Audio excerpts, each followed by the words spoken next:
Somos apaixonados pelo fogo, apaixonados pelo desafio de domar o fogo e usá-lo como aliado. Eu sou o Rodrigo Peters e é essa paixão e respeito que trazemos para o É Fogo, um podcast de entrevistas onde o churrasco é tratado como hobby, mercado e paixão. Ele trabalha com carnes desde os 16 anos de idade, já viajou os 4 cantos do Brasil e assa os mais diferentes animais.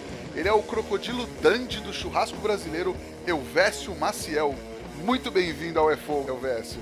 Rodrigo, obrigado pela oportunidade aí desse bate-papo, que com certeza vai ser super agradável.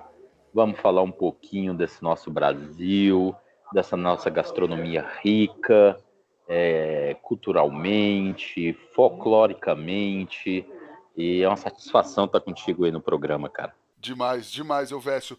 Cara, para quem não te conhece, eventualmente, como que você se apresenta?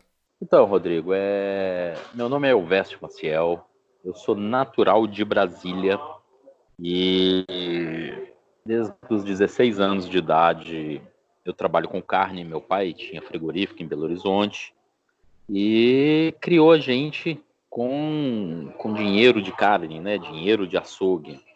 E eu fui para Belo Horizonte, aí a gente era de Brasília, fui para Belo Horizonte e conheci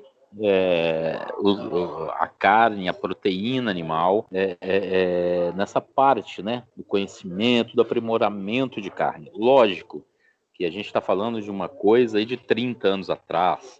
A gente não tinha esses melhoramentos genéticos, a gente não tinha tudo isso que hoje o mercado nos oferece. E eu sou conhecido por questões da carne exótica, porque na minha formação eu fui estudar gastronomia e graças a Deus eu conheci a gastronomia. A gastronomia me transformou. Como que eu posso falar para você que eu era aquele adolescente problema, né? Eu fui um cara muito problemático e a gastronomia tirou essa adrenalina de ruim e me colocou coisas boas, colocou pessoas boas no meu caminho, essa alquimia, conhecer o Brasil. Então, aos 16 anos, eu comecei a trabalhar dentro de açougue, de frigorífico, até os 22. Aos 23 anos, resolvi estudar gastronomia, mas antes de estudar gastronomia, eu falei, opa, pera lá, eu quero conhecer primeiro o Brasil, né? Eu me interesso pela gastronomia, pela culinária regional, pela gastronomia brasileira, então vou conhecer o Brasil. E vendi moto, cara, vendi carro, vendi um apartamento, vendi tudo e passei 3 anos da minha vida viajando pelo Brasil. E viagem que a gente fala não é viagem de pegar um avião, descer no aeroporto, conhecer a cidade, o ponto turístico, não. Eu fui conhecer o Brasil. Dessas minhas andanças, eu fui para a ilha de Marajó, conheci o Pará, eu fui para o Amazonas, fiquei alguns meses no Alto do Xingu, fui conhecer as tribos indígenas, conheci os ribeirinhos, conheci o Pantanal, que hoje eu falo que praticamente é a minha segunda casa. Eu amo esse bioma, tenho grandes amigos. Hoje eu passo mais tempo no Pantanal do que qualquer outra região do Brasil. E fui conhecer de perto, né? Os ribeirinhos preparando a carne de caça, porque os ribeirinhos e os índios, eles caçam. E naquela época, a caça ainda não era um crime ambiental tão grande. E para os índios, para os indígenas e para os ribeirinhos, isso é uma coisa normal até hoje. Eles vivem da caça. E eu me apaixonei, né? No Alto do Xingu, e daí eu tive o meu primeiro contato com as carnes de caça que os indígenas consomem, que eles comem o macaco, eles comem arara, eles comem o jabuti, a tartaruga, o peixe. Então eu tive contato com tudo isso. E fui andando pelo Brasil e conhecendo diversas culinárias. A gente vai para o sul, a gente já pega uma influência mais europeia. A gente vem para o norte, eu tenho uma gastronomia que que eu acho que, na minha concepção, a gastronomia mais limpa que a gente tem no Brasil, sem interferência de qualquer outro país, é a do norte. Do norte, assim, do Pará, né? É a gastronomia do Pará, a gastronomia manauara, ela é uma gastronomia nossa, autêntica nossa, porque em nenhum outro lugar do mundo tem um tucupi, né? Nenhum outro lugar do mundo tem o jambu. Então é uma gastronomia muito limpa, uma gastronomia muito nossa. E eu me apaixonei por isso tudo, Rodrigo. E hoje eu falo assim, eu vim de Brasília, Brasília é é um distrito federal, né? A qual é muito nova e a primeira geração é da minha idade, então a gente não tem uma gastronomia regional de Brasília. Como é a fusão de vários estados num lugar só, eu falo que a minha gastronomia é como Brasília. A gente faz essa alquimia, a gente junta tudo, a fusão de todos os estados, de todos os elementos, e a gente consegue construir uma coisa boa, com que a gente tem uma cozinha limpa, uma cozinha sem muita interferência. Eu luto, eu levanto muito a bandeira que o alimento ele tem que ter o gosto, o paladar próprio. Muita gente come um peixe, nossa, mas esse peixe está com gosto de peixe. Lógico, o peixe tem que ter gosto de peixe, né? Então eu luto muito por isso, para uma gastronomia limpa, uma gastronomia sem interferência, sem mudanças bruscas e enigmáticas assim. Então essa é a minha cozinha. É uma cozinha limpa, uma cozinha simples, mas que é o verdadeiro comfort food. É uma cozinha que traz lembrança, que traz o resgate e que a gente trabalha com elementos do nosso país e do nosso estado, né? Maravilha, Elvésio.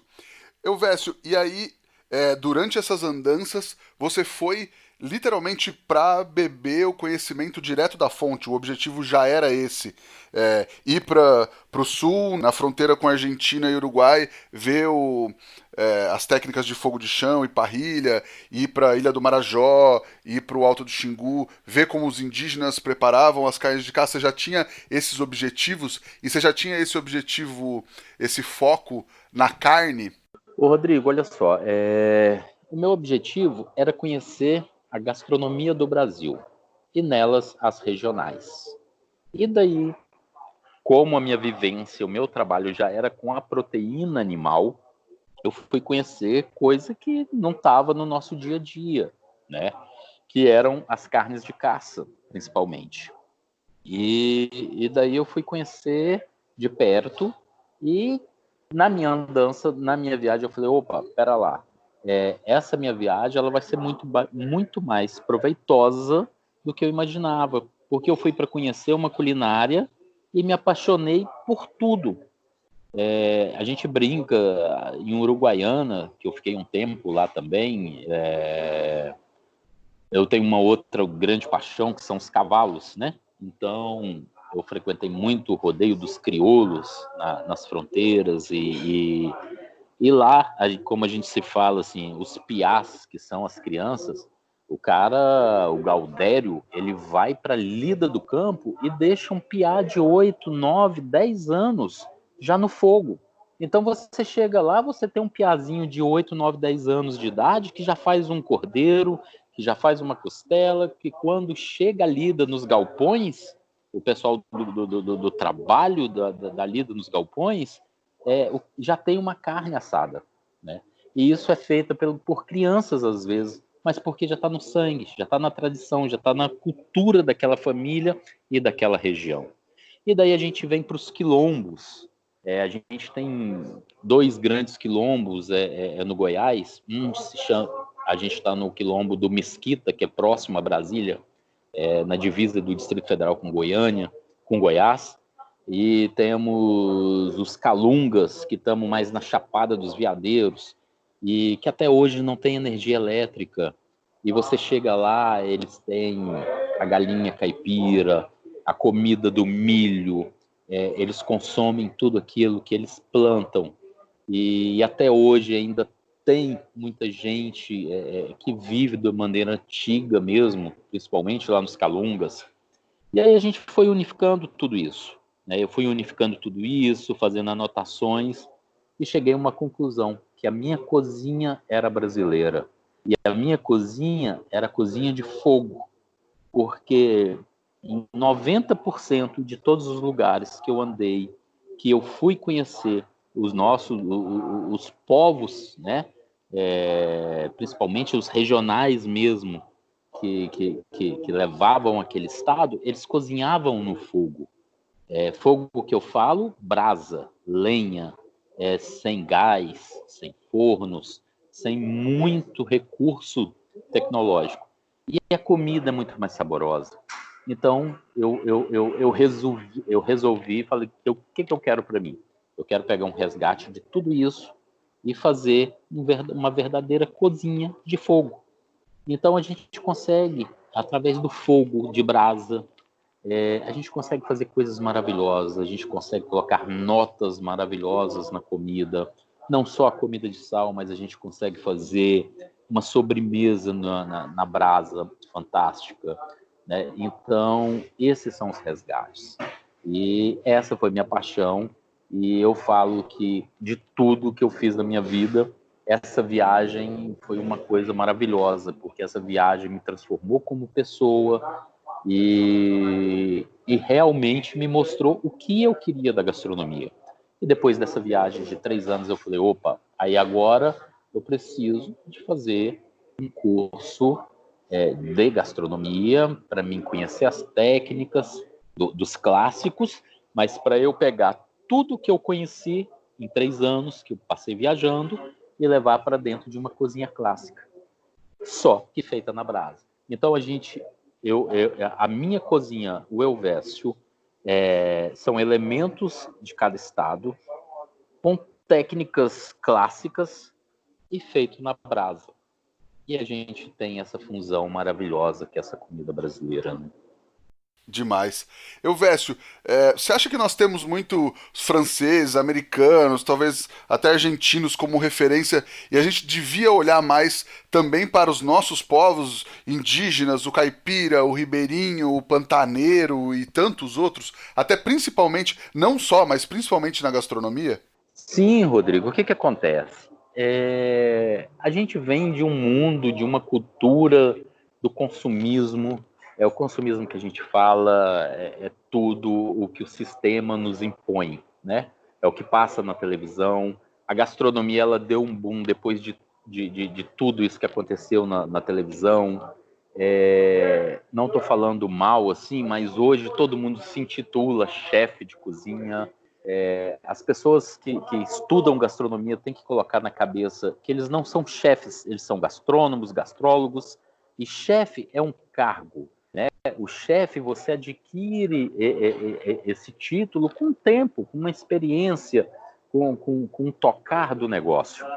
E a gente olha muito para fora, né? Lógico, a cozinha francesa é linda. Eu falo assim, que as técnicas francesas com os elementos italianos, que é muito normal você chegar na Itália e ter a mesma família que faz um queijo há 500 anos, o cara tem o mesmo fermento de pão há 100 anos, ele produz o vinho há 300 anos, então ele tem que ter um produto muito bom, né? Então a gente tem que respeitar isso. E só que o Brasil a gente tem muita coisa legal. Eu falo assim, todo mundo conhece a Disney, cara. Todo mundo já foi lá fora.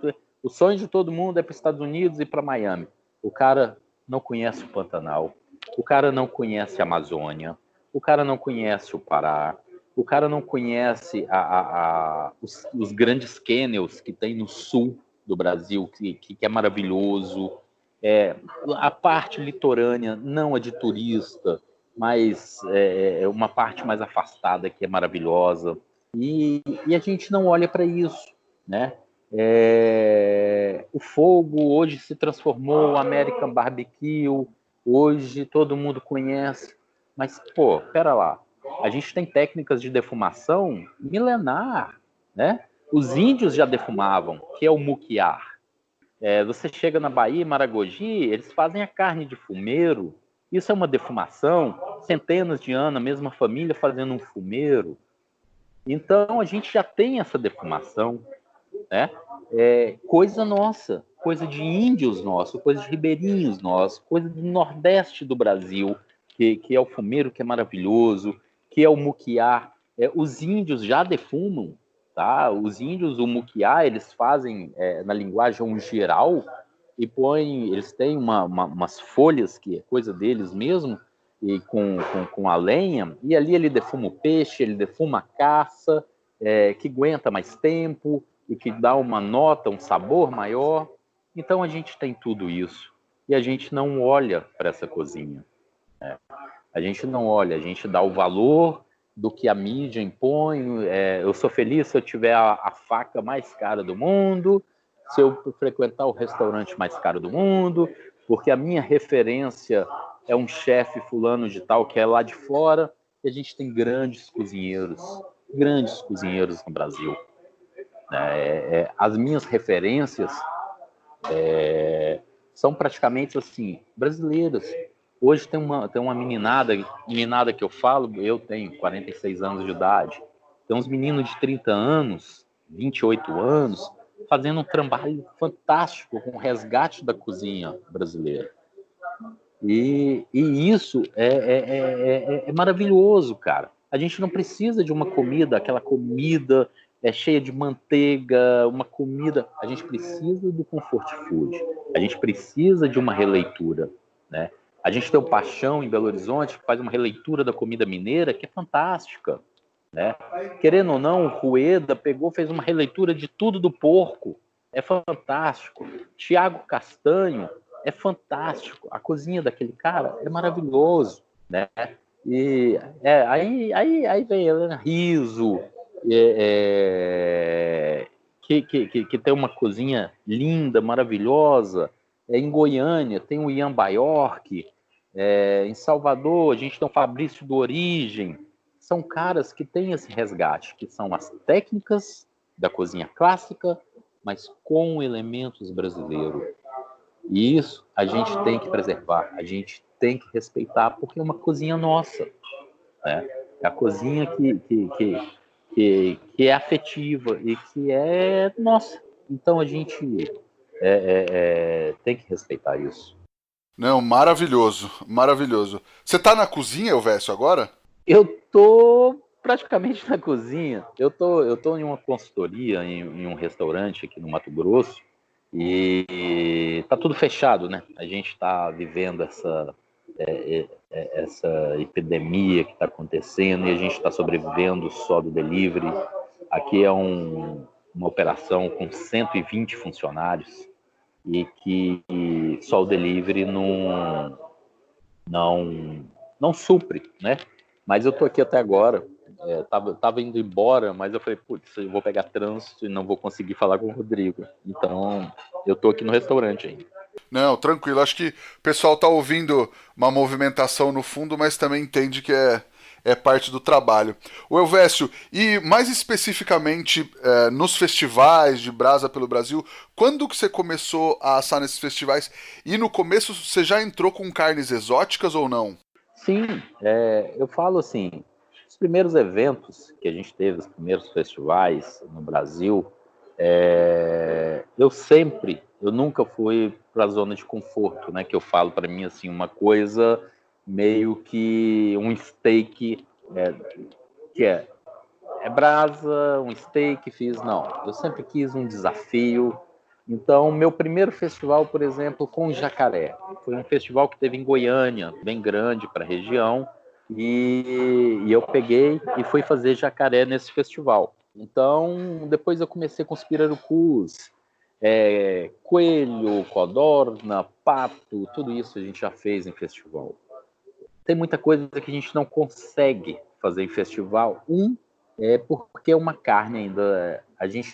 Eu trabalho só com animais certificados, tá, Rodrigo? Isso é muito fundamental, assim, preciso, é necessário a gente ter esse respeito. O pirarucu que trabalho, eu prezo muito, eu trabalho com peixe ou de reserva de manejo ou de criatório, não vem de origem duvidosa. Jacaré, tem que ser o único criador com CIF que pode mandar para o Brasil todo, aqui no Mato Grosso do Sul. Coelho, pato, isso a gente já tem 2, 3 criadores grandes no Brasil, já uma quantidade bem grande. Mas eu sempre, todos os festivais eu levo alguma coisa. Virou meio que uma moda, há muito tempo atrás, que é o salmão na prancha, né? A gente começou a fazer esse salmão, a gente tem um chefe de cozinha que a gente fazia esse salmão de uma forma, e daí em Mitopem eles faziam só os filés na prancha, e aí esse chefe, Luciano Macri, lá de Uberlândia, falou, opa, peraí, por que a gente não faz isso na prancha, né? E daí a gente começou a fazer na prancha, e explodiu, todos os festivais têm o salmão na prancha. Eu, pessoalmente, Elvésio, não me sinto confortável em fazer salmão, tá, Rodrigo? Faço, porque às vezes o contratante, o cara quer que a gente faça o salmão, as pessoas gostam, mas é um peixe que eu não gosto da forma que é criado, é uma coisa que não é muito legal, não é um animal limpo. Limpo que a gente fala não é questão sanitária, limpo é a forma de criar, como é alimentado. Então, eu sempre fiz os animais considerados exóticos, né? E animais exóticos, ou é animal silvestre, que seriam os de caças, mas são os animais exóticos que são os que são criados em cativeiro e com permissão para o abate, para a comercialização. Legal. E trabalhar com eles foi uma escolha natural? Foi mais para ter um diferencial? Ou era de uma pesquisa, de um desenvolvimento da naturalidade do trabalho que você já estava desenvolvendo? Então, Rodrigo, eu acho que assim, eu já levaria para um festival alguma coisa diferente que a pessoa não. Você chega no festival, é muito normal ter 20, 30 fazendo um bovino, 10 fazendo suíno, mas você vê poucos fazendo peixe. Peixe é uma proteína fantástica, né? Então, a gente usando técnicas simples, sem interferência, a gente consegue fazer muita coisa legal. E o jacaré, por eu estar com esse contato muito grande no Pantanal e abriu esse criador certificado aqui no Pantanal, eu falei, opa, vamos apresentar o jacaré, né? Principalmente o jacaré, que todo mundo me conhece no Brasil por conta do jacaré. E eu falei, vamos levar o jacaré.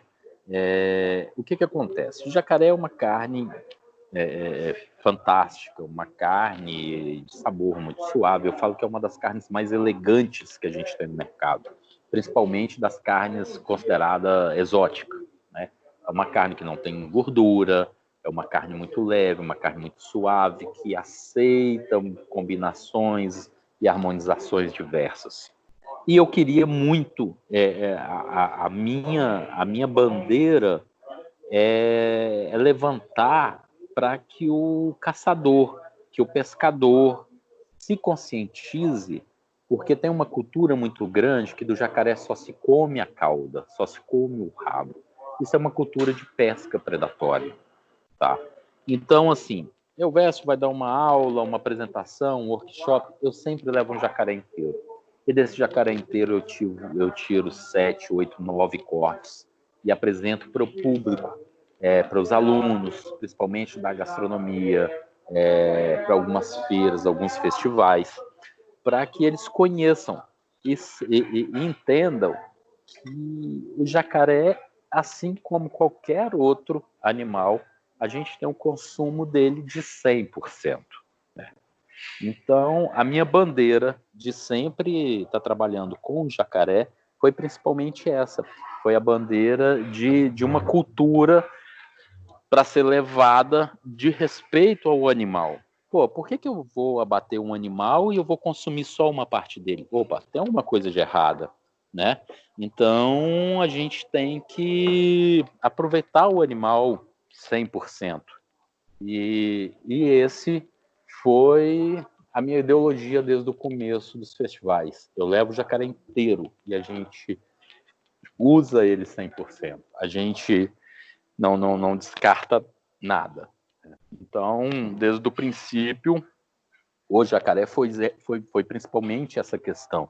Foi a questão de conscientização e da pesca, da caça predatória, para a gente quebrar esse paradigma, quebrar isso que do jacaré, pô, eu vou lá, abato um jacaré e vou comer sua cauda. Não, a gente tem um consumo dele total, 100%. Perfeito. Elvésio, eu acho que assim, no festival, se uma pessoa vai comer uma picanha, um contrafilé, algum corte comum bovino, para surpreender, as pessoas têm que trazer técnicas muito diferentes, ou uma técnica de defumação de fora, ou um hub diferente, ou um dirt steak, não sei. Você acha que com essas carnes de caça que as pessoas não estão acostumadas com o sabor, você fazer um preparo o mais básico possível, e até como você já falou, trabalhar interferir minimamente na carne, você consegue apresentar mais esse sabor do próprio alimento, da própria proteína para as pessoas e surpreendê-las mais, principalmente porque elas não conhecem, não estão acostumadas com o sabor dessa carne? Ô, Rodrigo, é isso. Tá? Se você chegar no festival e ver a gente trabalhando, hoje eu tenho uma equipe que eu falo que é o Tim, o Veste Maciel, que viaja o Brasil todo comigo aí. São pessoas que já estão comigo desde o início da caminhada de festival, não de cozinha, não da minha vida toda, mas que está desde o início dos festivais. Eu não uso nada além de sal, pimenta do reino e um bom azeite. A minha técnica é assar o tempo certo. Cada carne, cada proteína, ela tem uma fibra diferente, ela precisa de um tempo diferente de cocção. E nisso a gente preserva os alimentos, a gente preserva a proteína. Então eu vou te apresentar um pirarucu assado sem tempero nenhum, que no final eu vou fazer uma correção com sal, pimenta do reino e azeite. E aí eu vou fazer um acompanhamento para você. Eu vou usar uma banana, eu vou usar uma abobrinha, eu vou usar uma selga, e dessa forma eu vou trabalhar ela numa brasa, né? A não ser um pato, que a gente faz, eu faço ele praticamente meio que assim, na pegada do pato de Pequim, e que aí já vai mais um tempero a mais, vai muito produto, muita coisa oriental nele. A gente tenta chegar a uma caramelização na brasa, sendo que a gente não tem um forno como se deve ter. Mas eu procuro a interferência mínima possível, Rodrigo. Mínima possível. E a gente consegue tirar. O cara vai lá, pega um peixe e come aquele peixe assim. O meu pirarucu fica 8 horas no fogo, porque primeiro eu levo sempre animais aí de 80, 100 quilos. E para eu passar o calor, a radiação, para cozinhar esse peixe é muito tempo. Então eu tenho que ter o cuidado para me preservar a proteína, preservar as fibras, para quando eu tirar a casca, quando eu tirar o couro, as escamas, que eu tire um lombo, ele esteja suculento. E daí, daquilo ali eu preciso de sal, cara. Eu preciso de pimenta do reino, né? Você vai no sushi, o cara pega lá um peixe cru e passa no shoyu. Então, por que eu vou colocar um hub? Por que eu vou colocar açúcar? Eu vou deixar marinando? É um grande erro. As carnes, principalmente as carnes, principalmente o peixe, principalmente o marisco, principalmente o pescado, quando a gente coloca uma adição muito grande de limão, a gente já começa o processo de cocção nessas proteínas. Então, quando eu ponho o tempero depois, eu acrescentei o limão antes, ele não vai pegar, porque eu já comecei a cocção daquela proteína, né? Então, a gente tem que ter esse cuidado. Você chega aqui no Pantanal, a gente vai pescar, todo mundo pega uma piranha, descarta a piranha.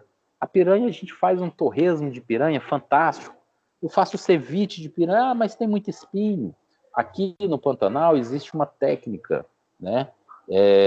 Tanto principalmente no Pantanal, você chegar no Mato Grosso e no Mato Grosso do Sul. Aqui no Mato Grosso, principalmente na região de Cuiabá, do Poconé aqui, tiram os espinhos do peixe. E então a gente tem essa técnica de tirar o espinho do peixe e deixar só a coluna central, só aquele espinho central mesmo no peixe. Então a gente quase não tem espinhos pequenos. Então a gente aproveita a piranha. O cara que vai pescar, né? Ele descarta a piranha. A gente faz um torresmo, aquele torresminho ali, a gente faz na beira do rio. Eu usei sal. Muitas vezes a gente está andando de barco, o sal que a gente usa é o sal de gado, lógico, sem ureia, um sal limpo, né, de coxo, e a gente consegue usar isso. Então, por que eu vou ter interferência? Né? Por que eu vou criar um tempero e colocar 1 milhão de coisas? Aí eu vou maquiar o sabor das carnes. E quando eu como uma carne de caça, a carne exótica, do animal silvestre, a gente já sabe, eu vou comer uma carne, ela é mais forte. Sim, ela é mais forte. Eu já tenho que estar esperando, eu estou esperando isso. Não adianta, a carne é muito forte, então eu vou colocar esse molho, eu vou fazer isso e isso para maquiar a carne. Não. Eu quero que as pessoas tenham uma experiência para falar assim, eu comi um peixe realmente, aquele peixe estava suculento e tudo, e tinha gosto de peixe. Eu comi um coelho, eu senti as fibras, eu senti tudo. Então é isso, Rodrigo. Maravilha. Cara, você me lembrou. Meu tio, eu tenho 2 tios que sempre moraram em Campo Grande. A gente é de Penápolis, no interior de São Paulo. E meu tio sempre trazia, quando vinha, trazia pacu. E ele fazia um pacu na brasa, só o pacu. Sem nada, sem tempero nenhum. E quando a gente ia comer, a gente só despedaçava com a mão, colocava um salzinho, no máximo uma gotinha de limão. E era a coisa mais maravilhosa, porque era puramente o sabor do peixe. Era puramente o sabor da carne. É isso, Rodrigo. E assim, as pessoas estão desaprendendo a comer, cara, né? Por conta da correria do dia a dia, por conta do micro-ondas, por conta do congelado. Então, as pessoas maqueiam muito o alimento. Eu quero um peixe realmente com esse sabor. A gente come muito aqui assim, que a gente fala o peixe nutrisca, né? Então, eu asso um pacu aqui na beira do rio, a gente tira ele sem tempero, sem nada, a gente faz ali aquele salzinho, aquele limão na hora. Cara, é fantástico, né? Isso é fantástico. É um sabor assim, que você fala, putz, cara, eu tô comendo um alimento sem interferência, realmente com sabor, e isso é muito legal. Então essa é a minha cozinha, essa é a minha cozinha que eu prezo, é uma cozinha sem interferência e mais limpa possível. Perfeito. Elvésio, como você vê a receptividade do público com essas carnes mais exóticas? Tem preconceito? Tem, eu vou comer jacaré? Ou às vezes o cara quer, não, eu vou comer um jacaré aqui, não sei o quê. E, sei lá, como você vê essa receptividade? Ou você vê mais curiosidade? Ou você vê mais gente querendo provar novos sabores? O Rodrigo, o que acontece? A gente tem as duas vertentes. Assim. A gente tem aquele cara que vai lá para falar assim, putz, eu comi jacaré, né? Tem uma pessoa, aí você tem a outra que já vai para um apelo, que você matou um bicho que está na fauna, papapá, papapá, e aí a gente tem todo esse trabalho de conscientização. Mas uma grande parte das pessoas que não conhecem vai pela curiosidade.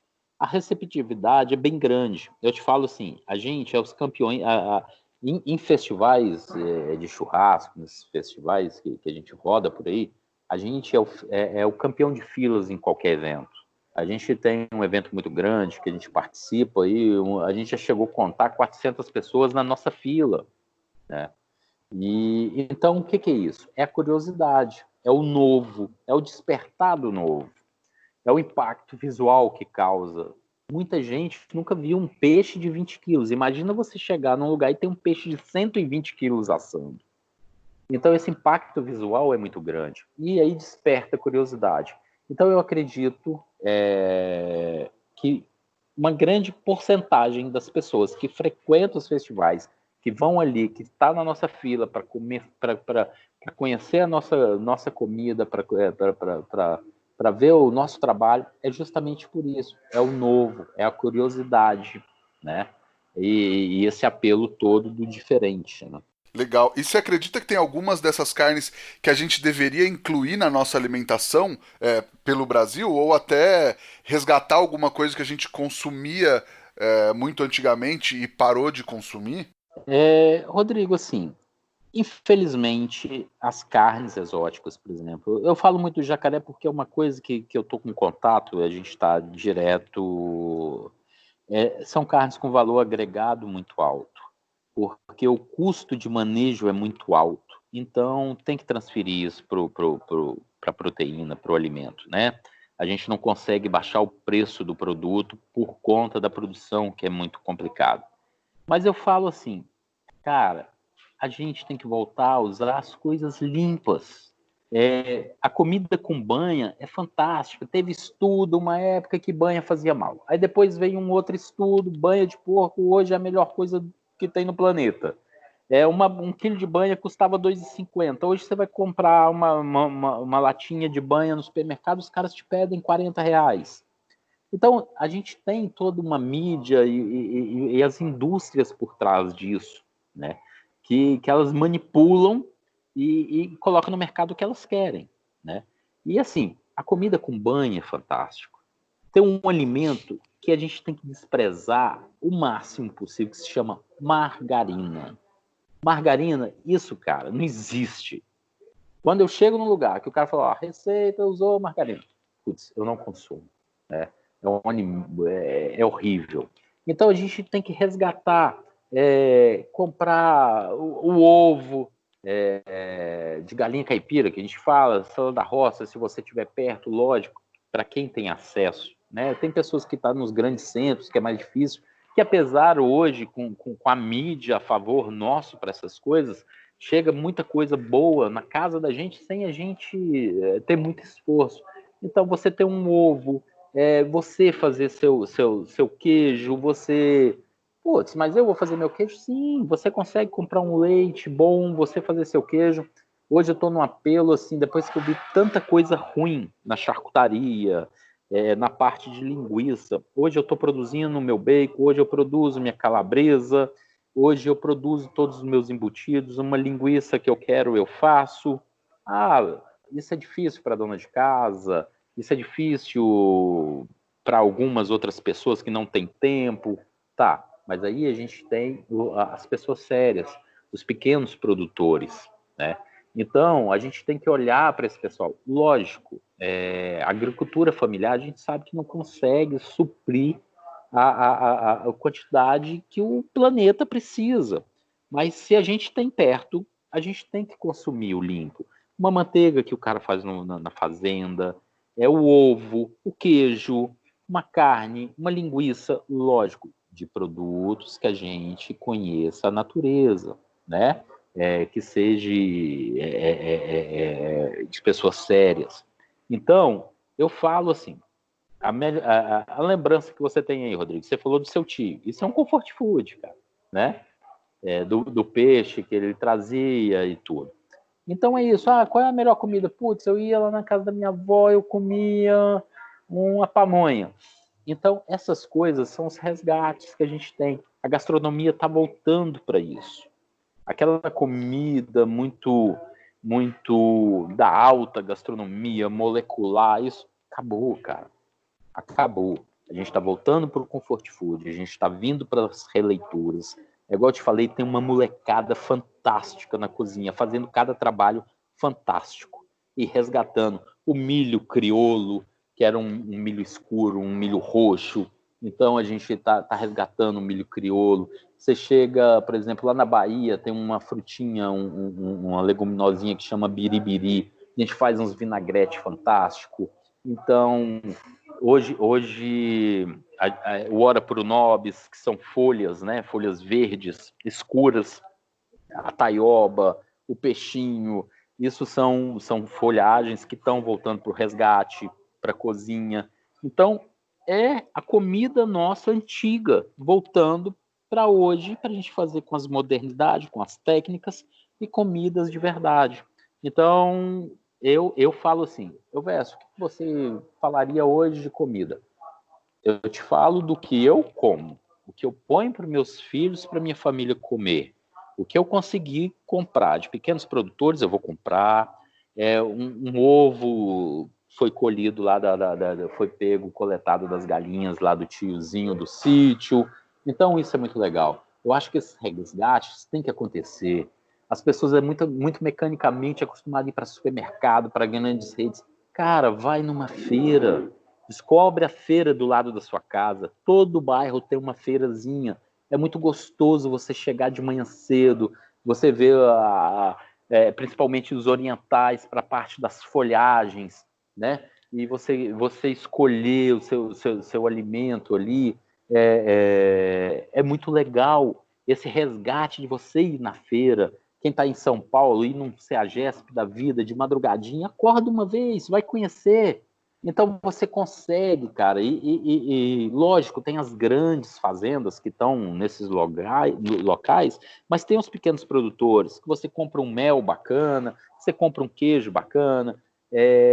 A cozinha tem falado muito, assim, hoje, o limão, que aqui para nós a gente fala, é o limão galego, China, o cravo, aquele limão, ele é muito bacana. Então ele está voltando muito em ascensão. Hoje tudo é o limão cravo, é porque é o limão rosa. E isso a gente acha nas feiras. Esqueça um pouco dos supermercados para verdura, para frutas, para legumes, para folhagem. A gente vai para as feiras. E as feiras a gente conhece a cidade. Eu falo, quando eu vou para uma cidade que eu não conheço, o primeiro lugar que eu quero ir, no mercado e na feira. Isso é muito legal, porque você conhece a culinária, a gastronomia regional, você vai conhecer na feira, você vai ver o modo que as pessoas trabalham naquela cidade, o que eles se alimentam. Então, quando eu vou para essas grandes cidades, eu vou, primeiro lugar que eu vou, mercado e feira. E hoje isso é um hábito que a gente tem. Minha esposa faz, meus filhos, eu levo meu filho de 2 anos e meio, de 4 anos, na feira comigo para fazer a feira no domingo de manhã. E a gente, vamos lá na tia que faz o pastel, o Benjamin gosta de ir ali num tiozinho que faz um bolinho de milho lá em Goiânia. Então, o resgate das feiras, a gente tem que voltar a ir nas feiras, né? A feira é um ambiente assim muito legal, que eu aconselho e eu acho que as pessoas têm que conhecer, né? Legal. Torcemos para que as pessoas nesse momento de quarentena estejam resgatando com esse hábito de cozinhar um pouco mais, resgatando os seus hábitos e as receitas de família, uma culinária mais simples, né? Mas, Rodrigo, eu até brinquei esses dias, eu não sei se você conhece o Rodrigo Tenente aí de São Paulo. Sim. Eu brinquei e falei com ele, falei, Tenente, uma coisa para essa quarentena serviu, porque eu nunca vi tanta gente fazendo pão e pizza igual o pessoal está fazendo, né? E agora você abre o Instagram, todo mundo postando pão de fermentação natural, pizza de fermentação natural, e isso é muito legal, né? Isso ficou muito democrático. E as pessoas fazendo seu próprio levain. Então, isso tá muito legal, né? Não, e é isso mesmo, cara. A minha mulher mesmo, a gente tem restaurante, a gente cozinha muito menos em casa hoje. Ela falou, não, vou fazer um pão. O primeiro não deu muito certo. Depois ela falou, não, vou fazer uma focaccia. A gente já tá há 3 semanas, uma vez por semana, jantando focaccia. Ontem à noite a gente fez porque sai quentinha, maravilhosa. É um espetáculo. Mas é isso, Rodrigo. É as coisas que a gente. Cara, esses dias eu parei e aí meus filhos em casa e a gente fala assim: porra, meu, como a gente trabalha, como que a gente funciona tão mecanicamente, né? Eu tenho que acordar a tal hora porque eu tenho trânsito, porque eu tenho que entrar, porque eu tenho que fazer. E assim, quando você já não tem essa cobrança de tempo, você faz coisas que você não acredita. E assim, até a gente da cozinha mesmo, por essa viajar muito, por a gente da cozinha, a gente não trabalha, não é 6, não é 8, a gente trabalha 12, 14, 15. Você tem restaurante, você sabe disso. Então a gente. Aí, vamos fazer. Cara, eu vou fazer meu vinagre. Eu tô com tempo. O que são 21 dias para mim? O que são 45 dias para mim? Eu vou fazer meu vinagre.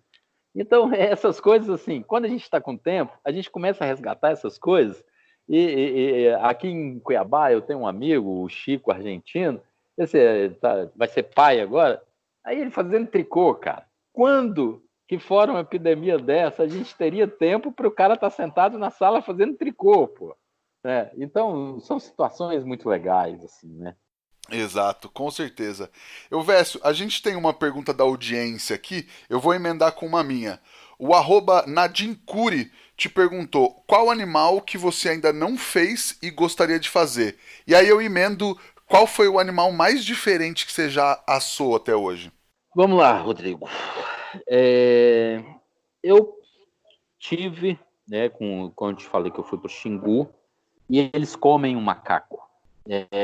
Eu vi, eu estava presente, o pessoal assando e tal. Eu não tive coragem de comer, por conta de um apelo, parece muito com uma criança, e aquela coisa não foi legal para mim, assim. Então, dos animais exóticos, assim, que eu gostaria de trabalhar muito, a gente tem alguns peixes, né, Rodrigo? Assim, os peixes de mar, permitido, lógico. Eu acredito que a gente fazer um marlin, assim, um agulhão, né? Seria bem bacana de alguma forma. E qual que é a pergunta do amigo aí? Essa, qual animal você ainda não fez e gostaria de fazer? É justamente isso. Eu acho que assim, dentro no Brasil, tudo eu acho que eu já fiz. Eu queria muito trabalhar em algum evento com uma paca, por exemplo. Mas a paca a gente só tem um criador certificado no Brasil e é extremamente caro. A gente está falando de uma proteína num custo de R$ 280 em média o quilo, né? Então seria muito inviável, assim. E para mim, das carnes exóticas do Brasil, é a carne de maior sabor que existe. É uma paca. Então, gostaria muito de fazer uma paca. Já fiz. Mas, assim, por conta do valor, de ser extremamente caro esse valor agregado dela, e a gente só tem um criador no Brasil, a gente não consegue fazer no festival, né? Legal. Vécio, vamos pro Lenha na Fogueira, que é onde a gente fala de assuntos mais polêmicos. Não vai ser muito polêmico, não. Evento de churrasco tem que ter carne exótica, Não necessariamente, né? mas tem que ter uma variedade de tipos de proteína, você acha? Sim, eu acho, assim, um evento, quando você fala, eu tenho um festival de carnes, né? Um festival engloba vários tipos, várias espécies de animais, então não é necessariamente que todo festival tenha que ter um exótico, tem que ter um peixe, às vezes aquela certa região é mais dificultoso da gente mandar, da gente enviar, mas eu acho que é bem democrático, assim, né? Não é que tem que ter.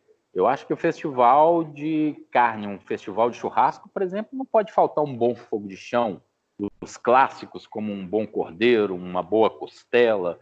Isso faz parte de um festival de churrasco, né? Então, no fogo de chão. Agora, o exótico, até que eu penso dessa forma. Eu acho que nem todo lugar é viável, assim, por conta de envio, para chegar, custo, essas coisas, né? Legal. E vamos para nossa pergunta de R$ 1 milhão. Vécio, o que o fogo significa para você? Cara, vamos lá, Rodrigo. Eu te falei, eu era um cara muito problema, meu. Muito problema. Você pensar num adolescente problemático em Brasília, daqueles caras que. Problema. Se não fosse a gastronomia, eu não sei o que seria da minha vida hoje. E o fogo, eu conheci a minha culinária, é culinária de fogo, é culinária de brasa. Então ela transformou a minha vida. O Elvésio Maciel, hoje, ficou uma pessoa melhor. Não é que a gente seja a melhor pessoa do mundo, mas perto do que eu já fui um dia, antes de conhecer a gastronomia, antes da gastronomia entrar na minha vida. E o fogo é isso, cara. É a mudança da minha pessoa, do meu espírito, do meu ser. Então, o fogo é a minha vida, né? O fogo foi transformador para minha pessoa. Então, o fogo é tudo para mim, né? Perfeito. Vécio, tem uma receita, um truque, uma dica para passar pro pessoal que tá nos ouvindo? Cara, você quer uma receitinha? Você quer um truquezinho de peixe, fazer na brasa? Vamos fazer uma receitinha? Pode ser o que você quiser, você que manda. Então, vamos lá. Eu tenho esse prato é um prato que eu vou fazer agora nos próximos festivais. Não sei quando que a gente vai poder voltar, né? Eu até brinquei esses dias com a minha esposa. Ela falou: "Você tá impaciente?" Tudo. Eu falei: "Dani, eu tô com saudade até dos voos cancelados no aeroporto. Pagar 50 pau no dog do milhão lá em Congonhas, porque eu tô louco pra gente estar nos festivais." Esse ano eu tinha projetado. Eu queria muito levar assim, uma pegada asiática de tempero, de fruta, de saladas para acompanhar as minhas carnes. Eu dei uma estudada ano passado no final para poder ir e não consegui. E tem um pirarucu que eu faço hoje, que é um dos pratos que é muito legal. A pessoa, se não tiver o pirarucu, pode ser com pintado, pode ser com peixe de cor, né? Então, fosse como um bacalhau à portuguesa. Bacalhau hoje, realidade, dólar R$ 6, bacalhau 300 pila. Cara, esquece. Vamos falar da nossa realidade do Brasil hoje. Um peixinho aí da sua casa dos 30 pilas, que é honesto, né, Rodrigo? Então, esse peixe, esse pirarucuzinho, como fosse um pirarucu à portuguesa, como fosse um bacalhau à portuguesa, é muito legal. Seria 1 quilo de lombo ou de filé de pirarucu. A gente corta ele em cubos médios, né? Dá uma salteada no azeite. E aí eu pego 500 gramas de batatas laminadas, pré-cozidas, e salteio elas também num azeite. 3 cebolas médias cortadas em pétalas. Vamos pegar 2 pimentões, um amarelo e um vermelho. Cortamos eles em tiras, tá? E 5 unidades de brócolis grandes. A gente pode cortar eles interfolhados, assim, 3, 4 partes cada pedacinho do brócolis. E colocando isso tudo em uma frigideira com fio de azeite, o pirarucu já salteado também, 100 gramas aí de azeitonas pretas. Vamos colocar 4 ovos cortados ao meio, cozido, regar com bastante azeite, colocar no forninho por 20 minutos. Daqui 20 minutinhos a gente vai ter um pirarucu fantástico, saboroso, temperinho, sal, pimenta do reino, correção do jeito que você gosta. Então é isso, cara. É uma receita tão simples, tão saborosa, com um elemento nosso, né? O pirarucu é nosso. E a gente consegue fazer um pratozinho colorido, cheio de vida, de aroma, de textura, de sabor. Então é muito legal. Elvésio, e tem alguma coisa para indicar para o pessoal assistir, visitar, ler, para conhecer? Literatura, a gente, de gastronomia, principalmente nessa linha minha que eu gosto, que eu trabalho, é muito difícil, a gente não tem praticamente nada. Eu acho que tem muitos livros de cozinheiros brasileiros, né? Como tem um livro bacana do Tiago Castanho. Eu gosto muito de alimento cru, os peixes crus. Você lê uma literatura do Virgílio Martinez, é muito legal. Ele tem um livro que chama Lima, que tem receitas fantásticas de ceviches, de acompanhamentos lá, crus, que é muito legal. Filme a gente não tem quase nada, né, Rodrigo? Filme assim, de gastronomia mesmo, que vale a pena, a gente não tem. A gente tem essas coisas de hoje, de modismo, que tá aí. O Netflix é legal, tem um programa lá do Netflix que eu acho que chama Revolução do Steak. Ele é legal porque fala principalmente lá da Cabanha ao Capricho, na Espanha. Aqui a gente cada vez mais se abate animais mais jovens. As pessoas aqui, elas querem só maciez de carne, esquece do sabor. E você vai ver que a Cabanha ao Capricho abate animais lá com 15 anos. Os Rubens Galegas têm 15 anos. E são animais, assim, extremamente potencializados em sabor, em gordura entremeada, em marmoreio, um sabor fantástico. Então, eu acho que vale a pena. No Netflix chama Steak Revolution. Eu acho que chama essa série lá do Netflix, vale a pena, né? Vale a pena. E procurar os livros, assim, nessa linha minha dos cozinheiros que a gente tem aqui no Brasil. A gente consegue ler alguma literatura bacana que vale a pena. E os resgates, cara. Você do Sul, procure os resgates aí da sua cidade. A gente consegue ler muita coisa. Eu procuro ler muita tese de faculdade, porque a gente consegue ter uma noção muito grande daquela região, de um trabalho escravo que tinha ali, de um quilombo. Então, às vezes, a gente encontra as vertentes da gastronomia nessas teses, né? Então, é isso. Eu acho que a gente nunca sabe nada. A gente estamos em eterna mudança. A gente tem que estudar. A gente tem que ensinar. Receita tem que ser passada. O conhecimento da gente tem que ser passado, senão do que vale, né? Então, se eu sei fazer, lógico, eu tenho que ensinar. Aí eu fico, pô, mas você vai ensinar e se o cara for contratado e vai passar você e fala, opa, peraí, se o cara lá tá melhor do que eu não posso ficar na minha zona de conforto.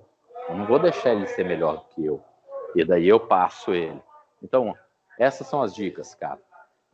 Conhecer gastronomias regionais, ler tudo sobre aquela cidade, sobre aqueles povos, procurem, frequentem as feiras, os mercados, escutem histórias. Isso vale muito a pena. É muito melhor do que você perder tempo na frente de um celular, procurando alguma coisa, escutar essas pessoas, né? Os antigos, principalmente, têm muita coisa para ensinar para a gente, cara. E a gente tem que ter muita paciência para escutá-los, para ouvi-los, né? É isso. Maravilha, Elvésio. Quem quiser te encontrar nas redes sociais, por onde te procura? Elvésio Maciel. Helvescio. Maciel. Né? @Elvésio Maciel. Essa é a minha rede. E a gente sempre está postando, está falando.